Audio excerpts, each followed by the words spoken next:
máximas en la mañana y en la noche. Esto igual va a depender mucho del clima, supongo. La fiebre héctica, que son oscilaciones diarias irregulares, no siempre vamos a tener la misma temperatura. Entonces, pues por eso dice diarias irregulares. La fiebre periódica o familiar mediterránea, que esta va a ser una serie de trastornos o enfermedad periódica. Esta va a estar ubicada en jóvenes de raza judía, poliartritis con signos inflamatorios y edematosos en articulaciones, hipertermia y periodo febril pseudopalúdico. Vamos a tener también la fiebre catamenial, que es antes, durante o después de cada periodo menstrual. Esa va a ser única en mujeres porque los hombres no tenemos periodo menstrual. Lo que comentaba el doctor Muñoz. Sí. Y rápidamente pasamos a los tipos de diagnóstico. Bueno, primero vamos a tener dentro de los tipos de diagnóstico lo que va a ser el diagnóstico sintomático. Perdón, comentarios del grupo. Ya hasta aquí ya se terminó todo lo que corresponde a signos vitales. Ya no hay dudas de los signos vitales, de la somatometría.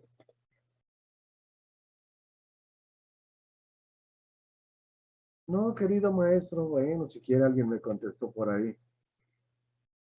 No, doctor, todo bien. ¿Todo bien? Todo bien. Ok, entonces, aquí acuérdense que esto se llama pirámide de diagnósticos.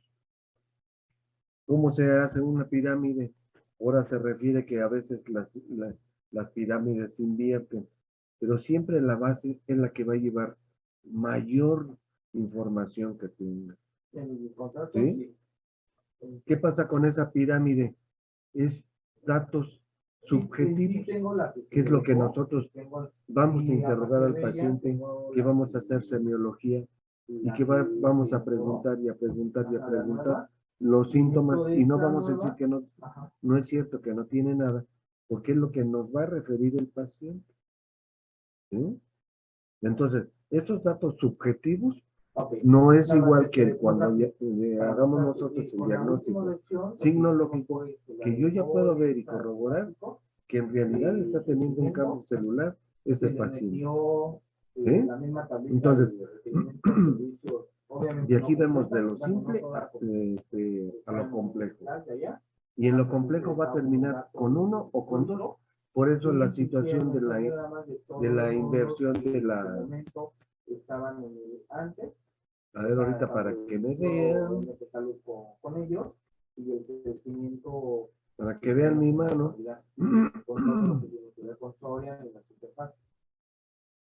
¿Sí? Una pirámide que tenemos de esta forma. Y acá tenemos, mis deditos son la base. Cuando hacemos esta inversión, ¿sí? Se dice que no por una golondrina hace el verano, no vamos de abajo hacia arriba, sino que tenemos que llevar ese proceso mental, ¿sí? Y sistematizado, para que nosotros lleguemos a la punta de esa pirámide. Ok, continuamos. Esto también es importante porque de ahí nace el método deductivo y el método inductivo para llegar a un diagnóstico. Adelante, Olguín. Sí, gracias, doctores. Bueno, conforme a, pues sí, vamos a priorizar los tipos de diagnóstico. En primer lugar tenemos al sintomático. Y bueno, este tipo de diagnóstico, su principal objetivo, pues va a ser identificar principalmente la enfermedad, pero por medio de qué? Pues de los síntomas.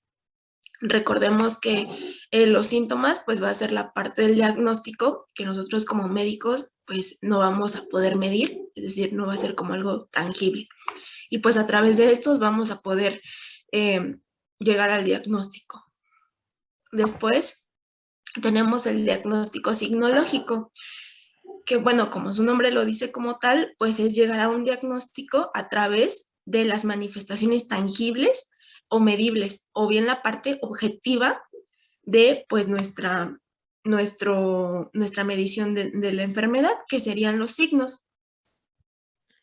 Y bueno, tenemos al diagnóstico sindromático, que consiste en agrupar datos de síndromes, que ¿Quién son está hablando?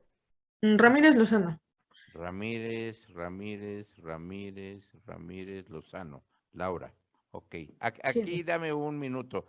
Mira, muchas veces nosotros los médicos, y sobre todo ahora que ustedes tienen esta cuestión del WhatsApp, muchas veces el paciente cree que con darles los síntomas ya pueden dar ustedes un diagnóstico y caemos en ese error, ¿sí? Eh, el síntoma más el signo nos va a dar un síndrome, ¿sí? Entonces, no caigan ustedes en ese error que, tiene usted hematuria y tiene usted dolor en bajo vientre. Eso es la próstata, ¿eh? No se preocupe, pues, todavía ni lo revisan, todavía ni le hacen la semiología del síntoma o del síntoma y ya están diagnosticando. No caigan en ese error, muchachos. Adelante, Laurita. Y bueno, como mencioné, el diagnóstico sindromático consiste en agrupar datos de síndromes, que son un conjunto, como lo mencionó el doctor, de signos y síntomas, y estos tienen un desarrollo común para poder dar el diagnóstico. Después vamos a tener lo que es el diagnóstico etiológico. Y bueno, en este tipo de diagnóstico, pues se van a determinar como tal las causas, por medio de las causas de la enfermedad. Y bueno, o bien como a partir de la etiología. Y bueno, se dice que este diagnóstico pues es esencial, principalmente para darle como tal ya la parte, no como ir hacia el tratamiento, sino más bien para guiarnos. Y esto puede ser un indicio para nosotros poder clasificar qué tratamiento le podemos dar. Tu lámina está mal, ¿eh? Porque si alguien la ve, dice, los síndromes suelen ser un grupo de síntomas, nada más. Lo dijiste bien, pero está mal. Es un conjunto de signos y síntomas con un desarrollo común, ¿sí? Entonces te falta en esa lámina. Adelante. Y algo muy importante en el diagnóstico sindromático, por eso se dice que es el conjunto de signos y síntomas inespecíficos que independientemente de la causa que lo esté generando, tienen un nexo común, ¿sí? Y aquí un ejemplo muy burdo. Yo digo que ustedes son un síndrome. ¿Por qué? Porque es el conjunto de hombres y mujeres. Independientemente de donde ustedes vengan y la parte económica, tienen un nexo común. ¿Cuál es el nexo común? Todos quieren ser médicos. ¿O alguien quiere ser dentista aquí? No, ¿verdad? Todos. Por eso es el conjunto de signos y síntomas. Y eso es lo que nosotros vamos a hacer para que nosotros tengamos valga la redundancia, ese nexo que independientemente de la parte económica que podamos tener, pues podemos tener gente rica, gente pobre, pero de que su meta y su finalidad no se lo quita a nadie, pues automáticamente ese es el nexo común. Ok, continuamos.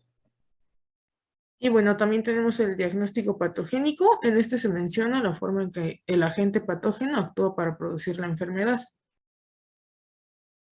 Después tenemos a lo que es el diagnóstico topográfico y bueno, este se va a basar como tal en localizar e identificar toda aquella alteración o manifestación y bueno, se va a basar principalmente en órganos y tejidos. ¿Qué quiere decir este tipo de diagnóstico? Pues que se va a ir directo a tratar la zona en donde está pues nuestra enfermedad o donde se están dando las manifestaciones de dicha enfermedad. Y el diagnóstico anatómico consiste en establecer mediante argumentos fisiopatológicos y A anatómicos ver, pónganme un ejemplo de diagnóstico topográfico. No es que sea yo repetitivo, pero hay cosas que ustedes le dan abuelo de pájaro y dicen abuelo de sopilote tampoco. Dice, se basa en la localización e identificación, las alteraciones o manifestaciones en los diferentes órganos y tejidos. Entonces, qué es una acción topográfica? Pues principalmente va a buscar en zonas donde se esté manifestando la enfermedad. Por ejemplo, podríamos buscar un edema renal, y por ejemplo, en la cara o en las piernas. Y bueno, ahí nos estamos centrando en esa zona, en buscar esa manifestación. A ver, ¿quién le dice a su compañera que no es cierto? ¿Quién se siente con el valor?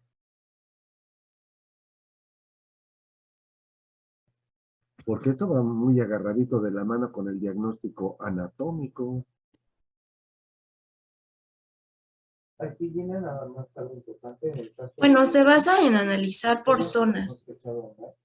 Porque están ahí un pequeño esquema Por zonas. La zona norte. y parte de lo que- Por zonas de los sistemas. O sea, es revisar cada sistema por medio de pues varios puntos, y ahí es donde se pueden encontrar las manifestaciones de la enfermedad. toda la preparación y demás. No.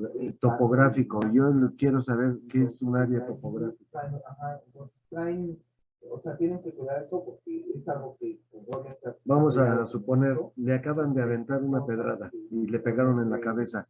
¿Cuál es, perdón, le pegaron en la parte temporal izquierda? ¿Cuál es la región topográfica?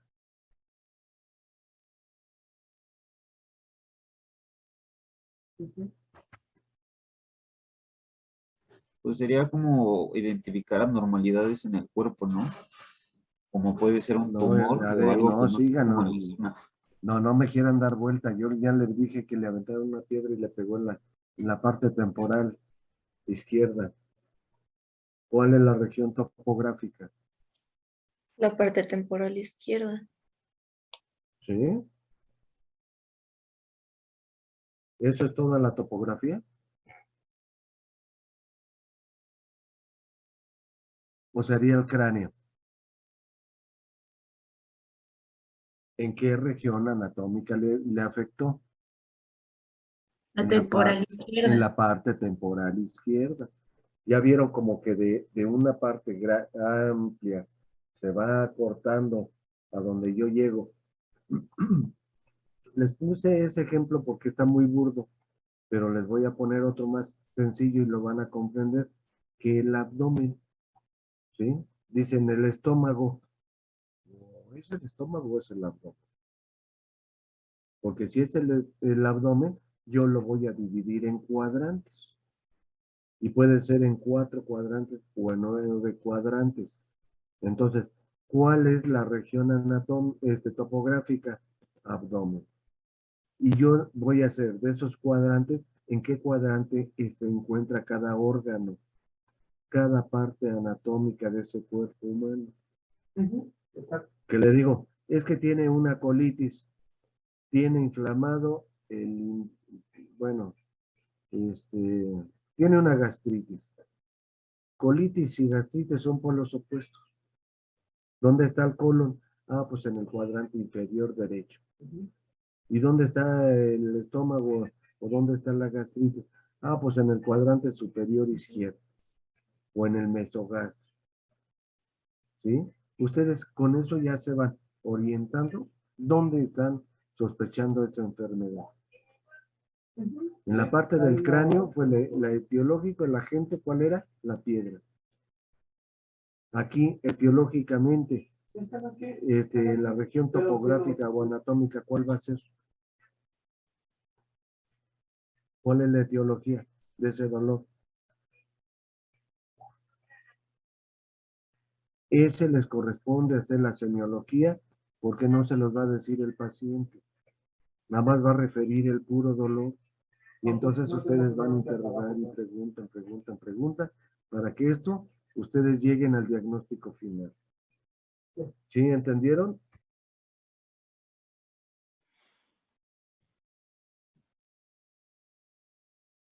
Ok, entonces continuamos.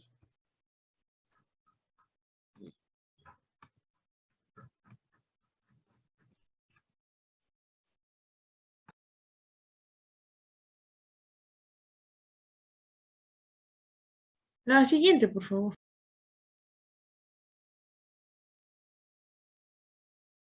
Bueno, ahora vamos a ver el diagnóstico anatomopatológico, el que este es obtenido mediante estudio macro y microscópico de tejidos obtenidos, ya sea a través de biopsia o necropsia.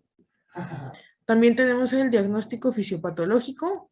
En este se enseñan las alteraciones funcionales que se han producido por determinada causa y se mencionan los cambios funcionales en el órgano o segmento afectado.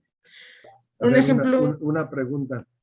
¿Por qué anatomopatológico me dice que existen macro y microscópicos los tejidos? Lo que pasa es de que Me habla o la la base de datos se necropsia, maneja en dos o a través de esquemas, una el necropsia. crecimiento físico y el crecimiento lógico. ¿No sería el El crecimiento histológico? físico, pues, más o menos ¿Y no es sería la el situación crecimiento anatómica del del órgano, o cómo la la enfermedad está estructura afectando que tiene? esa Y el parte crecimiento anatómica? lógico ese sí es el crecimiento de datos, de transacciones y operaciones. Pregunto para todos. Información que se va generando en esa mesa.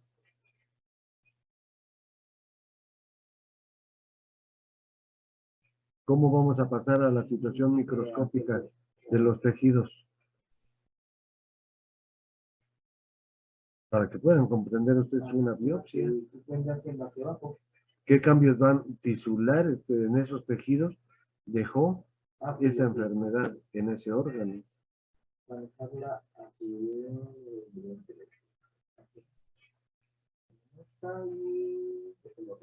A ver, no. Guzmán Morales, Sandra, comentario respecto a la pregunta que estoy haciendo. Exactamente. La verdad es que ya me he confundido. Ajá, sí, por eso por eso quiero que pregunten, porque dentro de todo aquí, con la final, lo que están mencionando, los confunde. Y es sacar pura lógica. Macro es lo que yo veo, micro es lo que yo no veo. Y luego dice, de los tejidos obtenidos a través de la biopsia o la necropsia, pues si es un tejido muerto. Yo también voy a mandar a hacer un estudio, que es un pedacito de una estructura, no necesariamente esté muerto el paciente. Por eso es la biopsia, el estudio, que vamos a hacer un estudio histopatológico. Laura, ¿te queda otra diapositiva aparte de esa? Sí. sí, doctor. A ver, pásame la siguiente. Dale.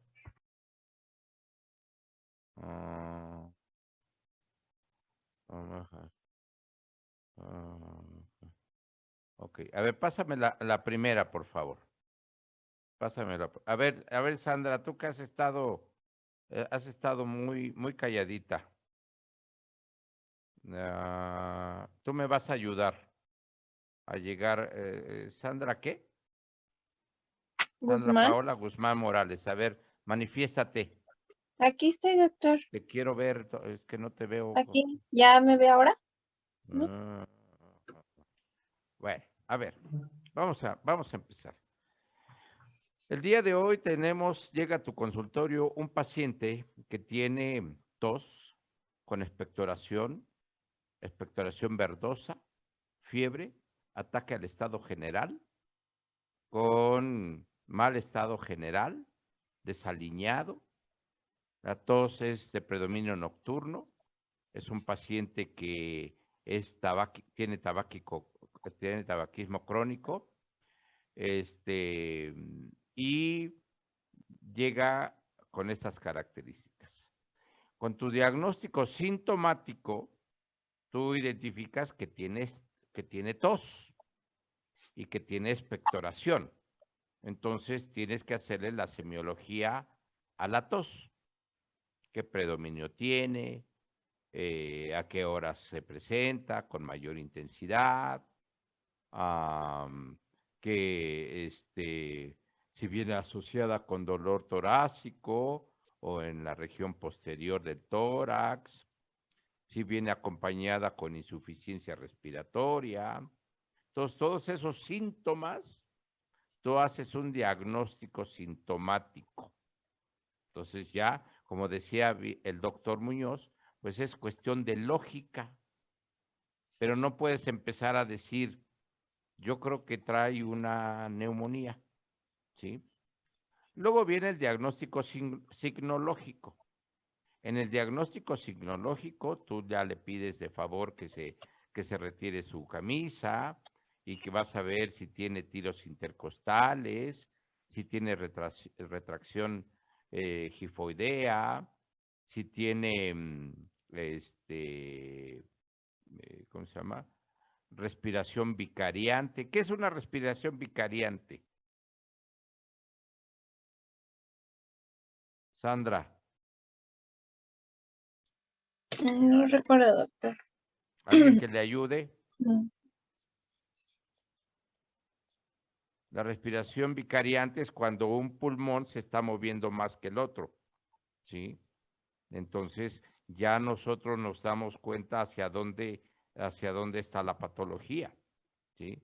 Entonces, en el diagnóstico signológico, pues vas a ver cuánto tiene de temperatura, cuánto tiene de frecuencia respiratoria, ¿sí? Luego ya con todos estos datos, el diagnóstico sintomático y el diagnóstico signológico, pues dices tú, tiene un problema a nivel respiratorio y si tiene un problema febril, seguramente tiene un cuadro, un síndrome febril, ¿no? Porque tiene fiebre, un síndrome febril para empezar. Y también tiene un síndrome de insuficiencia respiratoria, viene con una taquipnea de 40 por minuto. Bueno, entonces, después de eso, pásame la siguiente diapositiva, Laurita. Después viene el diagnóstico topográfico. ¿Dónde está ubicado el problema? ¿En los pies? Pues no. ¿En la cabeza? Pues no. Está localizado en el tórax, ¿sí?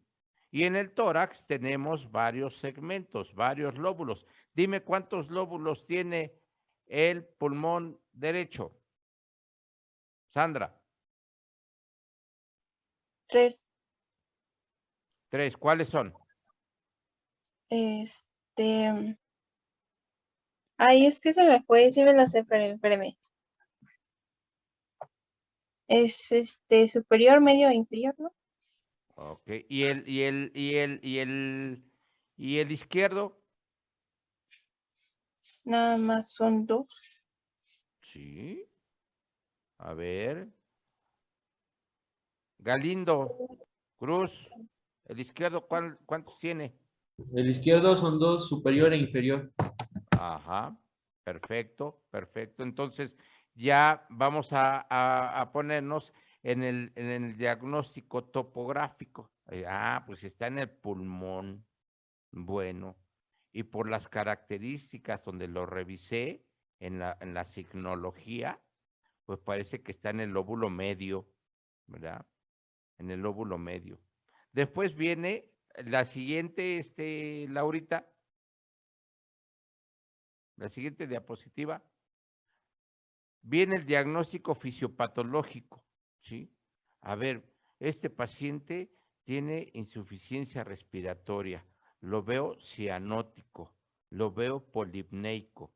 Entonces, ese órgano está sufriendo y potencialmente tiene hipoxemia, porque todavía no hemos sacado una gasometría ni hemos sacado una oximetría, pero potencialmente tiene una hipoxemia. Entonces este paciente está severamente, a ver, Sandra, este paciente con estas características que te acabo de comentar, ¿está severamente enfermo o no, está normal, casi normal, es muy, cree que su patología de cualquier catarrito ya lo está generando y va a ver al médico? ¿Es un problema leve o severo?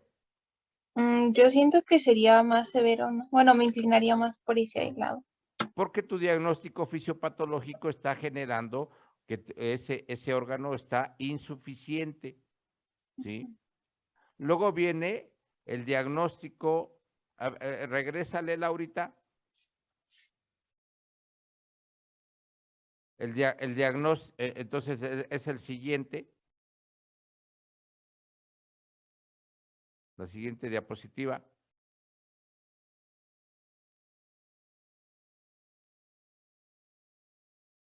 Ya viene tu diagnóstico presuncional, ¿sí? Tu diagnóstico presuncional. Con esta secuencia que hemos llevado, ¿qué presumes tú que pudiese tener ese paciente? ¿Qué diagnóstico?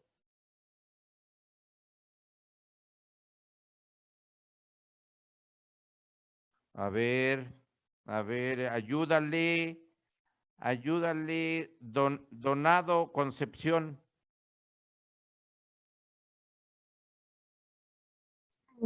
Podría ser una neumonía. Puede ser una neumonía, bien, bien. A ver, y estoy con Donado y estoy con Sandra Paola. Ok. Bueno, ¿qué otro diagnóstico probablemente? A ver, un diagnóstico que se presuma. EPOC. Época agudizado. Muy bien, muy bien. ¿Quién habló? Oviedo Cernas. Oviedo. Bienvenida. Bienvenida, Oviedo. Bien. ¿Otro diagnóstico presuncional? ¿Podría ser efisema? Está dentro de la enfermedad pulmonar obstructiva crónica, sí, también. ¿Quién habló? Yo, Sandra. Perdón, ¿dijo enfisema o dijo sistema? Efisema. Okay. Enfisema, ok, es que yo entendí, es el sistema. Bueno, entonces ya tenemos diagnóstico presuncional que va muy de la mano. Regresamos, la otra, eso, ya sabemos que tenemos un diagnóstico que va de la mano con los problemas fisiopatológicos que tiene. Ahora sí, le podemos poner ya un diagnóstico nosológico, ¿verdad? Las patologías, ya dijeron, presuncional, bueno, viene el nosológico, una neumonía, unas bronquiectasias infectadas, un absceso pulmonar, una enfermedad pulmonar obstructiva crónica agudizada. Todos esos diagnósticos podemos establecer. Luego viene el diagnóstico diferencial, que para ese diagnóstico diferencial nos vamos a apoyar en la siguiente diapositiva. Ese diagnóstico va a ser diagnóstico por laboratorio, ¿sí? Rayos X, aquí dice, incluye biopsias, test bioquímicos, examen general de orina, biometría, diagnóstico por imagen y laboratorio. Le van a tomar una placa radiológica, le van a tomar una tomografía computarizada, ¿sí? Diagnóstico por imágenes y laboratorio. Y finalmente la de atrás, vamos ya a establecer un diagnóstico con la ayuda del laboratorio y rayos X, viene un diagnóstico, la previa, un diagnóstico, la previa,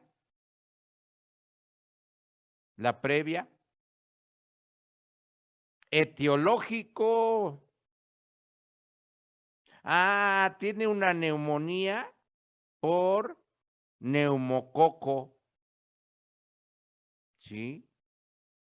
Entonces, ven cómo este está bien, o sea, está bien que lo tengan como las definiciones, pero la secuencia lógica, ¿sí? Entonces ahora sí ya le pueden poner una neumonía, unas bronquiectasias, un absceso, como consecuencia de una pseudomona, de una klebsiella, de un neumococo. Y luego la siguiente diapositiva. La siguiente. Entonces, ahora sí, vamos a ver, ya vimos el diagnóstico diferencial. La siguiente. el diagnóstico integral, ¿sí? El diagnóstico integral, ver al individuo como un todo. Es un paciente que llegó a nuestro consultorio febril con insuficiencia respiratoria, pero que es padre de 5 niños, con su esposa, un estado socioeconómico bajo, y que le genera una gran problemática su cuestión de orden económica para poder hacerle frente a este desastre de su enfermedad. Entonces lo tenemos que ver en todos sus aspectos biológico, psicológico y social. Y el paciente finalmente, para atrás, fallece, y entonces le hacemos una biopsia o una necropsia, ¿verdad? Y encontramos que no, que es un paciente que efectivamente teníamos una neumonía por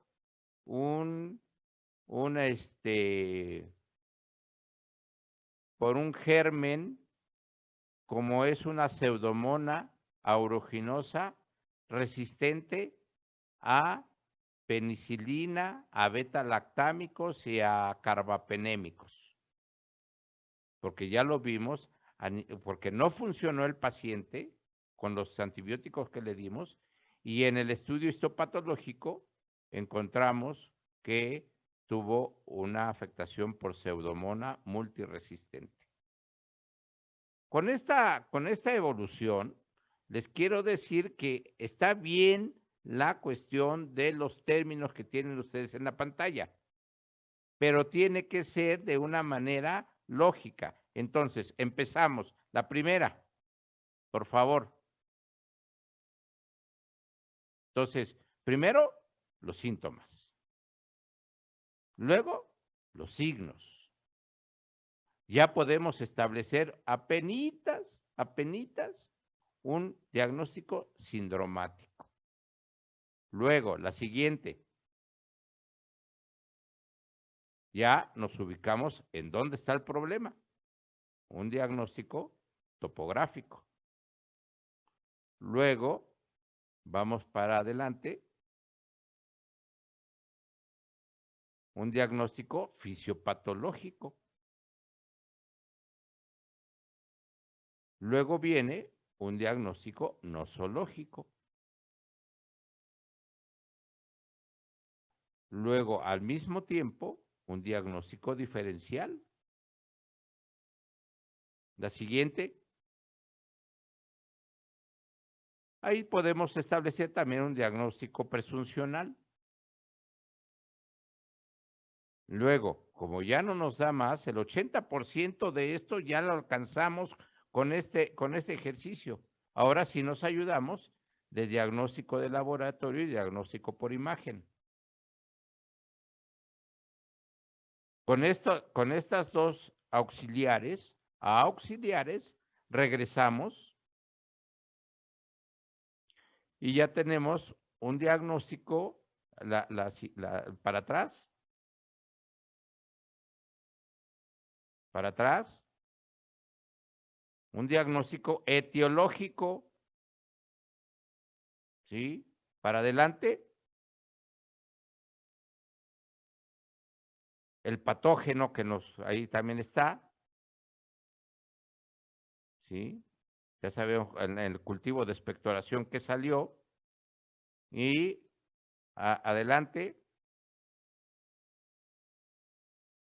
Y bueno, pues el paciente desafortunadamente, o le hicimos una biopsia, porque el paciente no mejora, o el paciente murió, y ya encontramos el tipo de afectación. ¿Sí? La siguiente. Entonces el paciente tiene que ser visto con un diagnóstico integral. ¿Sí? ¿Sí queda claro? Muchachos, manitas, quiero ver 30 y 32 manitas. O si alguien quiere decir algo, adelante, es el momento. ¿A la 1? A las 2. ¿A las 2? Vi a las 3. Adelante, sí. Laurita. Y bueno, ya eso sería las referencias. Sería todo. Y ya eso sería todo de nuestra parte. Ok.